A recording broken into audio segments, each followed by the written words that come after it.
लीजिए आज ज़िक्र है अमरूद का, जिसे इंग्लिश में गुआवा कहते हैं, बंगाली में प्यारा, मराठी में पीरू, किनारी जामफल। मायत मशहूर फल है, लजीज और शीरीं होता है, मिजाज गर्म तर, अफ़आल मुफ़र्रह व मुक़व्वी क़ल्ब, क़ब्ल अज़ ताम काबिज़ बाद अज़ ताम मुलय्यन, यानी खाना खाने के पहले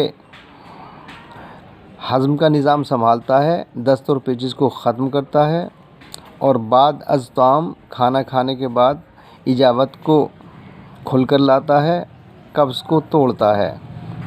अमरूद के खाने से तफरीक और तबीयत क़ल्ब हासिल होती है। इसमें ग़िज़ाइयत भी है, कसरत इस्तेमाल से नफ़क़ पैदा होता है। बाज़ लोग अमरूद को खांसी में मुफीद बयान करते हैं, नफ़क़ात मुक़व्वी क़ल्ब मुज़िर कूलंज के लिए। मसला जंजबील, मिर्चिया, नमक तवाम। बदल सेब, नाशपाती, मिक़दार ख़ुराक बक़द्रे हज़म। मज़ीद तहक़ीक़ात छाल और पत्तों के कीमियावी तजर्बे से पता चला है कि इसमें टैनिक एसिड काफ़ी मिक़दार में पाया जाता है। खुदा हाफ़िज़।